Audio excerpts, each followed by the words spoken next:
আসসালামু আলাইকুম রহমতুল্লাহি ওবরকাতুহু। সম্মানিত দর্শক, জামাত এবং বিএনপির মধ্যে যে কাদা ছোড়াছুড়ি শুরু হয়েছে, এটি যেকোনো সভ্যতা, যেকোনো ভব্যতা, যেকোনো সৌজন্যতার যে সীমা, সে সীমা অতিক্রম করে ফেলেছে। আপনারা জানেন যে যখন কোনো একটি পক্ষ, সেই পক্ষের মধ্যে দ্বন্দ্ব এবং সংঘাত শুরু হয়, তার প্রাথমিক যে পর্যায়, সে পর্যায় হলো মৌখিক লড়াই, বাকবিতণ্ডা। একে অপরকে ছোট করা, হেয় করা, গালাগাল দেওয়া, ঝগড়াঝাটি করা। এবং এগুলো যখন হয় তখন সাধারণত দুটো পক্ষ যখন মোটামুটি স্বাভাবিক থাকে, সামঞ্জস্যপূর্ণ থাকে, তখন সেখানে ঝগড়াঝাটি হয়। কিন্তু বিএনপি এবং জামাতের মধ্যে যে মনস্তাত্ত্বিক অবস্থা, সেই মনস্তাত্ত্বিক অবস্থায় তারা কেউ কাউকে নিজেদের সমকক্ষ ভাবেন না। বিএনপি তার বিপুল সংখ্যাগরিষ্ঠতা, তার জনপ্রিয়তা এবং দলের যে বিশালত্ব, এর পাশাপাশি অতীতে তারা বিভিন্ন সময় জামাতকে যে সাহায্য করেছে, সহযোগিতা করেছে, এটাকে তারা মনে করে এটা তাদের একটা প্রিভিলেজ বা প্রাইমা ফেসি।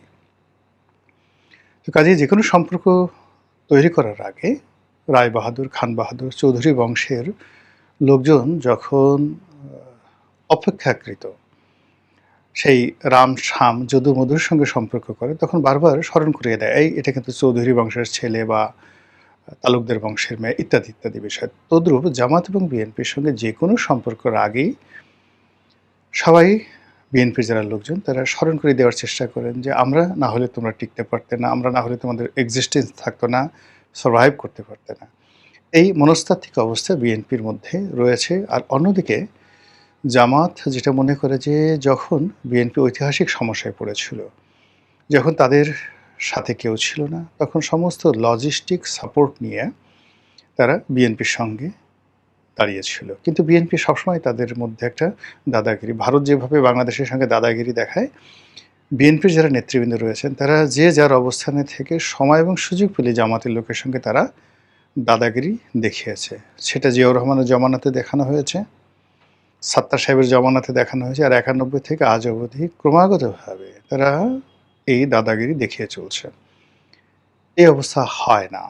আমরা যেখানে আমাদের জীবন, যৌবন সব কিছু সমর্পণ করি, আমরা বিশ্বাস করি, কিন্তু তারা বিজয় লাভ করার পরে, সরকার গঠন করার পরে আমাদের অবস্থাটা ভুলে যায় এবং আমাদেরকে টিস্যু পেপারের মতো ছুঁড়ে দিতে চায়, অথবা নিতান্ত পা চাটা দালাল ফড়িয়াদেরকে যেভাবে রাজনীতিতে পুনর্বাসন করা হয়, আমাদেরকে ঠিক ওইভাবেই তারা ট্রিট করে। ফলে এভাবে হয় না। আমাদের উচিত নিজের পায়ে দাঁড়ানো এবং নিজেরা যাতে সরকার গঠন করতে পারে সেভাবে চেষ্টা করে, এবং সেই চেষ্টাটি সেই 2014 সন থেকেই জামাত ক্রমাগতভাবে করে আসছে। এখন এই যে জামাতের যে চেষ্টা 2014 থেকে 2024 অবধি, কারোর সাথে সংঘাতে না গিয়ে, কারোর সাথে সম্পর্ক নষ্ট না করে, বরং সবার সঙ্গে তলে তলে সম্পর্ক করে 1, 2, 3, 4 একটা প্রক্সি সংগঠন দাঁড় করিয়ে, plan A, plan B, C, এরকম 3 থেকে 4টি প্ল্যান নিয়ে, এরপরে যতটা সম্ভব অর্থনৈতিকভাবে, সাংগঠনিকভাবে নিজেদেরকে বিস্তৃত করার যত চেষ্টা গত 10 বছরে জামাত করেছে, তার একটা বাস্তব রূপ আমরা দেখতে পেয়েছি এই 2024 সনে। কিন্তু 2024 সনে জামাতের যে প্রবলেমটা হলো, জামাত ধরেন আগের যারা প্রথম শ্রেণীর নেতৃত্ব ছিলেন বা প্রথম সারির নেতৃত্ব ছিলেন, তাদের তো অনেকে মারা গিয়েছেন, তারপরে অনেকে ফাঁসিতে চড়ানো হয়েছে। ফলে এই যে জেনারেশনটা যেটা এখন নেতৃত্ব দিচ্ছেন, তারা মূলত চতুর্থ সারির, যেটাকে টায়ার বলা হয়, স্তর বলা হয়, সেই চতুর্থ স্তরের নেতৃবৃন্দ। এখন চতুর্থ স্তরের নেতৃবৃন্দ তারা এখন শীর্ষ নেতা রূপে দায়িত্ব পালন করছেন। আর দ্বিতীয়ত, যখন একেবারে ফার্স্ট টায়ারের গোলাম আজম সাহেবদের মতো মানুষ, মতিউর রহমান নিজামী সাহেবের মতো মানুষ যে জামাতের নেতৃত্ব দিতেন, সেই জামাতের তুলনায় এখনকার জামাতের বিস্তৃতি অ্যাটলিস্ট 5 গুণ। তো কাজেই এই ৫ গুণ বড় জামাতের মধ্যে হেফাজত ঢুকেছে, জামাতের মধ্যে চরমোনাই ঢুকে গেছে, জামাতের মধ্যে আওয়ামী লীগ ঢুকেছে, বিএনপি ঢুকেছে। আবার জামাতও অনেক আওয়ামী লীগ, বিএনপি, জামাত, হেফাজত এদের লোকদেরকে ডেকে এনেছে। এর বাইরে টাউট ঢুকেছে, বাটপাট ঢুকেছে। সব মিলিয়ে মানে একটা লোক যখন ক্ষমতাধর থাকে সেখানে ক্ষমতার যে লোভ এবং লালসা, এই লোভ লালসা চরিতার্থ করার জন্য যারা গতানুগতিক রাজনীতি করবে তারা জামাতের রাজনীতিও করবে। ফলে কি হলো, এই ২ বছরের মধ্যে আমরা জামাতের মধ্যে অনেক বেয়াদব দেখতে পাচ্ছি, যারা প্রতিটা মুহূর্তে nuisance ক্রিয়েট করছে। জামাতের যে ভাবমূর্তি, সেই ভাবমূর্তিগুলো নষ্ট করে ফেলেছে। ২ নম্বর হলো জামাত কৌশলগত কারণে যাদেরকে হাতিয়ার হিসেবে ব্যবহার করেছে। আপনারা তো বুঝেন যে ধরুন আমার একটা হাত আছে, হাতের হাতিয়ার হলো আমি হাতে একটা কুঠার নিলাম, বন্দুক নিলাম, লাঠি নিলাম। তো জামাত এইভাবে তার প্রতিপক্ষকে দমন করার জন্য, কনভিন্স করার জন্য অনেক কিছু হাতিয়ার হিসেবে ব্যবহার করেছে।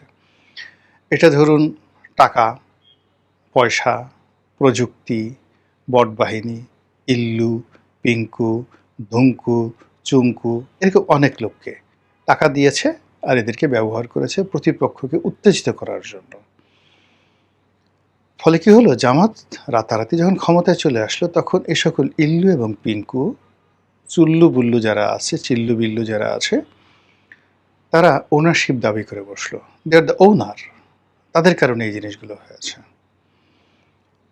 এই ধাক্কা সামলানোর মতো অবস্থা জামাতের এই মুহূর্তের নেতৃত্বে যারা আছেন তাদের নেই। এর কারণ হলো যে একটা কথা আছে, ফ্র্যাঙ্কানেস্টাইনের দানব। আপনি যে দানব তৈরি করবেন, যে মাস্তান তৈরি করবেন, চাঁদাবাজি তৈরি করবেন, যে কোনো মন্দ কাজ, ওটার কুফল আপনাকে ভোগ করতেই হবে। আর আপনি সারা জীবন ভালো কাজ করে ভালো কিছু সৃষ্টি করবেন, তো আপনি সেই ভালো কাজের ফলও দুনিয়া এবং আখিরাতে পেয়ে যাবেন। তো জামাত কী করলো, ছাত্রলীগকে, ছাত্রদলকে কিংবা আওয়ামী লীগের বটবাহিনীকে ফাঁকি দেওয়ার জন্য যে সমস্ত কাজকর্ম করেছে, এখন সেই কাজগুলো তাদের জন্য একটা রীতিমতো মহা ফেতনা এবং ফ্যাসাদে পরিণত হয়ে গেছে। এমন সব লোকের দায় দায়িত্ব তাদেরকে নিতে হচ্ছে যে লোকগুলোর ক্যারেক্টারিস্টিক্স আসলে জামাতের সঙ্গে যায় না, তাদের লেবাস জামাতের সঙ্গে যায় না, তাদের শিক্ষা দীক্ষা, তাদের চরিত্র কোনো কিছু জামাতের সঙ্গে যায় না। কিন্তু এই লোকগুলো তারা বলছে তারা জামাত করছে, তাদের কাছে জামাতের অনেক গোপন তথ্য আছে, তাদের সঙ্গে জামাতের আমির, জামাতের সেক্রেটারির কথাবার্তা হয়েছে, এরকম অসংখ্য ভিডিও, অডিও, কল তাদের মধ্যে রয়ে গেছে, তাদের কাছে রয়ে গেছে, এবং এইগুলো নিয়ে তারা জামাতকে রীতিমতো জিম্মি করে ফেলছে। ঠিক একই অবস্থা আবার বিএনপির। বিএনপির যে সমস্যাটা হলো, মানে যে লোক জামাতের গুপ্ত কিংবা জামাতের ভাড়া করা হাতিয়ার যারা আছে, তারা কৌশলের পার্ট হিসেবে বিএনপির সাথে যোগাযোগ করেছে, এবং বিএনপির অনেক লোকের অনেক ব্যক্তিগত কথা, তারপরে অনেক ব্যক্তিগত ভিডিও, তথ্য উপাত্য তাদের কাছে রয়েছে। এখন এই লোকগুলো জাস্ট লাইক কি বলবো, বর্গীদের মতো, ডাকাতের মতো, শয়তানের মতো এই দুটো দলকে জিম্মি করছে এবং একজনের কথা আরেকজনের কাছে বলে দিচ্ছে, এবং এই দুটো দলের মধ্যে সম্পর্কটা এখন এমন একটা পর্যায়ে চলে আসছে, এটি এখন আর বাকযুদ্ধের মধ্যে থাকছে না, এটি রীতিমতো সংঘাতের পর্যায়ে চলে গেছে। আপনি লক্ষ্য করবেন যে প্রায় প্রতিদিনই কিছু কাজকর্ম ঘটছে, কিছু ঘটনা ঘটছে, যেগুলো একই সঙ্গে ক্রিমিনাল অফেন্স, একই সঙ্গে অনৈতিক কর্মকাণ্ড, একই সঙ্গে যাকে বলা হয় যে একটা মানুষের যে অধঃপতন, পচে গলে যাওয়া, ঠিক তার আগে যে অবস্থা তৈরি হয়, এরকম কিছু ঘটনা জামাত এবং বিএনপির নেতাকর্মীদের মধ্যে সারা বাংলাদেশে ঘটে যাচ্ছে। যখন এই ধরনের কোনো ঘটনা ঘটছে, এরকম একটা ঘটনা জাস্ট লাইক করোনার মতো ব্যাধি, যেখানে সবাইকে আসলে সচেতন হতে হবে, তো সেই কাজটি না করে পুরো সামাজিক মাধ্যমে যখন জামাতের বিপদ আসছে, বিএনপির লোকজন হৈ হৈ করছে, হায় হায়, খোদা গেল কই, আল্লাহ গেল কই, রাসূল গেল কই, কোরআন গেল কই, হাদিস গেল কই, আর এই জান্নাতে বসেই কাজ করে মানুষে। আবার অন্যদিকে যখন বিএনপির লোকজন কোনো কাজকর্ম করছে, তখন সবাই বলছে, আরে দেখো দেখো আমাদের নেতা কী করেছে, আমাদের নেতা তো বড়জোর একটা চুমো দিয়েছে, এ তো ডাইরেক্ট লাগিয়ে দিয়েছে। একদম ডাইরেক্ট লাগিয়ে দিয়েছে ফাটাফাটি। এখন বিএনপি কি বলবে? বিএনপির লজ্জা আছে, শরম আছে? তারপরে অন্যান্য যে ঘটনাগুলো ঘটছে, ক্রিমিনাল অফেন্স, সেগুলো তো আসছেই সামনে। সব মিলিয়ে দুটো রাজনৈতিক দলের মধ্যে যে বন্ধন হতে পারত, সম্পর্ক হতে পারত, বিরোধী দল এবং সরকারি দলের মধ্যে যে একটা সুষম প্রতিযোগিতা হতে পারত, কিংবা প্রতিদ্বন্দ্বিতা হতে পারত, ইভেন শত্রুতা হতে পারত। আওয়ামী লীগ এবং বিএনপির মধ্যে যে শত্রুতা, সেই শত্রুতা জামাত এবং বিএনপির মধ্যে সম্ভব নয়। ফলে কি হচ্ছে, আওয়ামী লীগ সিনারিওর বাইরেতে আছে, বিএনপি রাষ্ট্র ক্ষমতা আছে, জামাত তথাকথিত বিরোধী দলে আছে, এবং সে জানে যে কোনোভাবেই সে বিএনপির সঙ্গে গলা উঁচু করে কথা বলতে পারবে না। আবার জাতীয় পার্টির মতো তারা গলার স্বর নরম করে বিএনপির দাবিদারিও করতে পারবে না। বিএনপির সাথে ঝগড়া করবে না, ঝগড়া করতে পারবে না। এবং এখন যে অবস্থায় চলছে, এই অবস্থায় যদি আর কিছুদিন চলে, জামাতের যে অস্তিত্ব, সেই অস্তিত্ব টিকবে না, জামাত নামক দলটি থাকবে না। তাহলে কি করতে হবে? জামাতের যারা নেতাকর্মী আছে তাদের মধ্যে এক ধরনের উন্মাদনা তৈরি করতে হবে, প্রতিযোগিতা তৈরি করতে হবে। আর সেই প্রতিযোগিতা তৈরি করার জন্য তারা যেভাবে আওয়ামী লীগকে ব্যস্ত রেখেছিল, যেভাবে আওয়ামী লীগের বিরুদ্ধে ন্যারেটিভ তৈরি করেছিল, যেভাবে আওয়ামী লীগকে রীতিমতো মানসিকভাবে অসুস্থ করে ফেলেছিল, ঠিক একই জিনিস তারা, যেহেতু গোপনে এই কাজগুলো তাদের করতে হচ্ছে, প্রকাশ্যে তাদেরকে এই কাজগুলো করতে হচ্ছে। জাস্ট একটা উদাহরণ, আমি সত্য মিথ্যা জানি না, যেমন দেখা গেল, মানে বেশিরভাগ মানুষ যেটা হয়, আমাদের বন্ধু মানুষ, আমার সাথে খুব ভালো সম্পর্ক, তিনি অতি সম্প্রতি লাঞ্ছিত হয়েছেন ইটালিতে, বনিয়ামিন। বনিয়ামিনের সঙ্গে আমার ব্যক্তিগত সম্পর্ক ভালো। উনি মাঝে মধ্যে, অনেক আগের থেকেই, আরও 7-8 বছর আগের থেকেই ওনার সঙ্গে আমার টেলিফোনে কথা হয়। তারপর একবার দুবার কথা হলো, কিন্তু এই জুলাই আগস্ট বিপ্লবের সময় খুব ঘন ঘন কথা হতো, এবং তিনি দেশ নিয়ে খুব চিন্তা করতেন, ভীষণ রকম চিন্তা করতেন। তো অল অন এ সাডেন তিনি অনেকটা জামাতমুখী হয়ে গেলেন, জামাতের পক্ষে গেলেন। আমি এইগুলো নিয়ে আসলে ওনার সঙ্গে আমার যে কথাবার্তা হতো, রাষ্ট্র নিয়ে, দেশ নিয়ে, দেশের অবস্থা নিয়ে, রাজনৈতিক পট পরিবর্তন নিয়ে, কিন্তু ওনার ব্যক্তিগত, আমার ব্যক্তিগত এই কোনো বিষয় নিয়ে কিন্তু তার সাথে কখনো আমার কথা হয়নি। আই ফাউন্ড হিম, আমি তাকে দেখেছিলাম, একজন একেবারে ভালো মানুষ, সরল সোজা। উনি এই যেগুলো যৌনতা, কথাবার্তা, এটা অনেকটা ওয়েস্টার্ন সোসাইটির মতো, ওইখানে দীর্ঘদিন থাকতেন বা থেকেছেন। এজন্য মানে একজনকে ডিভোর্স করা, আরেকটা বিয়ে করা, তালাক দেওয়া, তারপর শেষে নারীর যৌনতাকে, মদ খাওয়া, ড্রিঙ্কস করা, 5 স্টার হোটেলে থাকা, এগুলো তার কাছে ভাত মাছের মতো। তো এই জিনিসগুলো তিনি তার সেই যে ব্লগ, সেই ব্লগে তুলে ধরেছেন, প্রাণান্ত চেষ্টা করেছেন সেভাবে। এই কারণে হয় কি, কেউ তাকে নাস্তিক বলার চেষ্টা করছেন, কেউ তাকে অশ্লীল বলার চেষ্টা করছেন, এবং ওই সময়টাতে আন্দোলনকে সাপোর্ট করতে গিয়ে দেখা যাচ্ছে তিনি শেখ হাসিনাকে ছোট করার জন্য, আওয়ামী লীগকে ছোট করার জন্য যা যা করা দরকার সেই কাজগুলো তিনি করেছেন। তো সেই কারণে কী হলো, আওয়ামী লীগের লোকজন তাকে শ্রেণীর শত্রু মনে করবে। তো এই ভদ্রলোক ইটালিতে, এর আগে একবার ইংল্যান্ডে বা অন্য কোনো শহরে বোধহয় লাঞ্ছিত হয়েছেন সীমিত আকারে, বাট ইংল্যান্ডে ব্যাপক। এখানে থেকে চড়, থাপ্পড়, কিল, ঘুষি, লাথি দিয়ে ফেলে দিয়ে তাকে রীতিমতো পালানো হয়েছে। তো এগুলো নিয়ে আমি আসলে কথা বলতে চাইনি, কিন্তু হঠাৎ করে এক ভদ্রলোক, যেটা আমেরিকা থেকে মাঝে মধ্যে ব্লগ করেন, তো তিনি দেখলাম যে নিজেকে সেই যাকে বলা হয় বনিয়ামিনের মেয়ের জামাই হিসেবে পরিচয় দিচ্ছেন, এবং তিনি এত সুন্দরভাবে কথাবার্তা বলছেন, যেই কথাগুলো শুনলে 99.99% লোক মনে করবেন যে আসলে তিনি বনিয়ামিনের মেয়ের জামাই।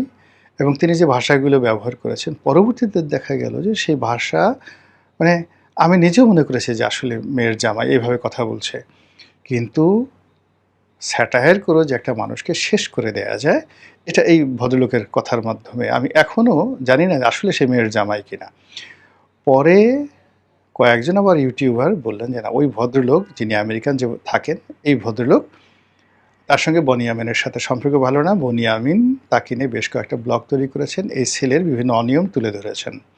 তো ওটারই প্রতিশোধ স্বরূপ তিনি তাকে আব্বা ডাকেন, তার মেয়ের জামাতা হিসাবে নিজেকে পরিচয় দেন। এখন এটা দেখেন, কেউ যদি বলে আমার গোলাম মোল্লা রানীর মেয়ের জামাই, আমার শত্রু, মানে এটা আমার জন্য একটা কতটা মানসিক অস্বস্তি। তো সে বলতেছে যে আমার শ্বশুরকে এইভাবে কুত্তার মতো পিটানো হয়েছে, এইভাবে এই জিনিসগুলো করা হয়েছে, বলে কয়ে, মানে বনিয়ামিনকে পিটানো তার ভিডিও এটার মাধ্যমে যতটা না যাকে বলা হয় প্রচার পেয়েছে, এই ভদ্রলোকের ভিডিওর মাধ্যমে সে আরও ১,০০০ গুণ প্রচার পেয়েছে। ২ নম্বর হলো বনি আমিনকে ফিজিক্যালি অ্যাসাল্ট করার ফলে তার যতটা না আঘাত লেগেছে, এই ছেলে যে বক্তব্য দিয়েছেন তার ফলে বনি আমিনের যে অপমান, কষ্ট, বেদনা আরও অনেক বৃদ্ধি পেয়েছে। এবং এর প্রেক্ষিতে ভদ্রলোক মার খাওয়ার পরেও তিনি আবার আলাদাভাবে বলতে বাধ্য হয়েছেন যে এই ছেলের সঙ্গে তার কোনো রিলেশন নেই। এই ছেলে এই কথাগুলো বলছে মূলত এই কারণে। তো এটা আমি একটা উদাহরণ হিসেবে এই কারণে বললাম যে, যখন কোনো একটা মানুষকে আপনি সম্মুখে কথা বলতে পারবেন না, প্রতিযোগিতা করতে পারবেন না, তখন সে দূর জায়গায় থেকে এমনভাবে আপনাকে ওন করবে, এমনভাবে আপনাকে বেইজ্জতি করবে, যে বেইজ্জতি আসলে আপনি অ্যাভয়েড করতে পারবেন না। তো সেক্ষেত্রে জামাতের যারা লোকজন রয়েছেন, তাদেরকে যদি আপনি কথা বলতে না দেন বা তারা যদি প্রকাশ্য মাঠে কথা বলতে না পারে, তাহলে তারা ঠিক এইরকমভাবে বিএনপিকে ওন করতে গিয়ে বিএনপিকে শ্বশুর বানিয়ে তারপর শেষে যে সকল কথাবার্তা বলবে, যেই কথাগুলো যে আমি বলব যে আমি বিএনপির একজন নেতা, বিএনপির এই করেছে, আহা! এই কাজ কেন হলো? ইত্যাদি, ইত্যাদি। আমার প্রাণপ্রিয় দল, কলিজার দলকে এইভাবে এই জিনিস সৃষ্টি করা হলো। এই সমস্ত জাস্ট বাজে কথা। কুত্তার মতো এভাবে পিটানো হলো। এবং ইদানিং আপনি দেখেন জাস্ট যে ধরনের নোংরামি, দাড়ি টুপিওয়ালা একজন মানুষ, এটা কি এআই নির্মিত না সত্য মিথ্যা কিছু জানি না। বাট মানুষজন বিশ্বাস করছে। বলছে এই লোক জামাতের নেতা, তার সঙ্গে কি যেন মাদক পাওয়া গেছে। আবার একটু পরে বলে যে না এই লোক জামাতের না, এ অমুক উপজেলা আওয়ামী লীগের নেতা। আরেকজনকে ধরা হয়েছে, উলঙ্গ করে ছবি দিয়ে পিটানো হচ্ছে, বলা হচ্ছে এটা লোক হলো বিএনপির সভাপতি, জামাতের লোক পিটাচ্ছে। তো এআই, আর্টিফিশিয়াল ইন্টেলিজেন্স এমন একটা পর্যায়ে চলে গেছে যে এখনও পর্যন্ত আমাদের বাংলাদেশে ৯৯% লোক এর দ্বারা বিভ্রান্ত হয়ে যাচ্ছে। আর যারা বিভ্রান্ত না হচ্ছে তারা এর দ্বারা মজা লুটছে। আর মজা লুটতে গিয়ে তাদের যে দৈনন্দিন নরমাল যে কাজকর্ম রয়েছে, রাজনীতির যে কৃষ্টি এবং কালচার রয়েছে, আর্ট অ্যান্ড কালচার রয়েছে, এই জিনিসগুলো থেকে তারা দূরে সরে যাচ্ছে। ফলে এই যে কাদা ছোঁড়াছুড়ি, আমি মনে করি রাষ্ট্র চালাচ্ছেন যারা, তাদের বোধ হওয়া উচিত, বুদ্ধি হওয়া উচিত। অনেক সময় অতি অভিনয় মানুষের ভীষণ রকম বিপদ ডেকে নিয়ে আসে। ফলে জামাতের সাথে অভিনয় না করে জামাতকে একটা দায়িত্বশীল, গুরুত্বপূর্ণ, শক্তিশালী বিরোধী দল হিসেবে রাজপথে ঠেলে দেওয়াটাই বিএনপির জন্য নিরাপদ হবে এবং জামাতের অস্তিত্বের জন্য ভালো হবে। আদারওয়াইজ দুটো রাজনৈতিক দলই মারাত্মকভাবে ক্ষতিগ্রস্ত হবে এবং তৃতীয় একটা শক্তি চলে আসবে,